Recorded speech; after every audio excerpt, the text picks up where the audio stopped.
Good morning! Good morning sa lahat ng mga loyal sisters at brothers natin dito sa studio. Hello! At syempre magandang umaga rin sa mga kasis nating nanonood sa kanilang mga bahay. Yes, nako! Masaya at maganda na naman talaga ang umaga natin dahil isa na namang edisyon, sis, ng Truth or Consequence. Truth and Consequence ang hatid namin sa kanila. That's right. Pero ngayon, nako, iba. Ibang criteria Bakit? naman Sige, ang explain hahanapin mo. natin sa Explain mo. opposite Bakit iba? sex. Iba, bukod kasi sa physical appearance, malakas din ang appeal ng mga taong may sense of humor. Tama Di yung ba? natatawa ka naman. Diba Diyos ko, ma-inlove ka nga sa lalaking kaganda-ganda ng mukha, pero naman, antokin ka dahil ang boring niya. Oo. Hindi Oo ba? naman. Oh, So, anong ibig mo sabihin? okay na yung katamtaman lamang. Pero naman, grabe. Oo, masayang kasama. Nakakabagan ka naman sa katatawa. Hati ka, di ba? Oo, 100 pogi points ba yun, Jelly? Ay, agree ba kayo doon? Agree ba kayo doon? Di ba? Kasi kung gwapo lang siya, tingnan mo na lang siya. Huwag mo na siya pagkakausapin.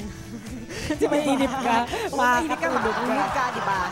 Kaya kilalanin natin ang mga bagong kilabot. At mga bagong Diyosa. At ang makamandag nilang mga linya. Please welcome Brad Pitt. Magandang umaga po. Ano yan? Pick-up lines.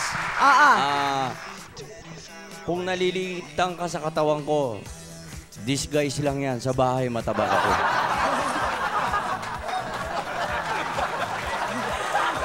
Jinky Oda. Hi, magandang umaga po sa inyong lahat. Tulala ka na kasi pick up lines.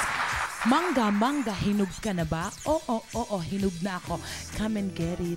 Ay, parang ang sarap-sarap, no? Okay, Long Mejia. Magandang lalaki na naman ako. At syempre, iisa lang po ang bibitawan ko salita sa inyo. Wala po akong maibibigay sa mga kababaihan ng magandang buhay. Pero magandang lahi, sinisiguro ko yan. Kai Brosas. Hello, pick-up line na medyo safe. Pare, pakis nga. Parang kunyari lalaki din. Dali. Pare, pakis nga. Kaloy Alde. Hi, a pleasant good morning po.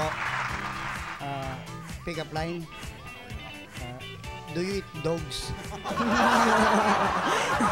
Sasagot yung babae, cow. No, dog nga, hindi, cow pa. Laki. Saan mo nabasa yan? Ian Duday. Galigus. Galiges. Ang labo kasi. Morning po. Pick up line. Uy, ang ganda ng shoes mo. Wanna taste me? Lalabo. Malabo talaga. Siya. Ang cute nila magpatawa, hindi ba? Ang lakas ng mga dating. Aminin. Mahirap magdesisyon kung ako ang papipiliin. Pero kayo, tama ang desisyon nyo sa pagpili sa amin. Ang nag-iisa na morning talk show na nakakatawa na nakaka-inlove pa! Sis!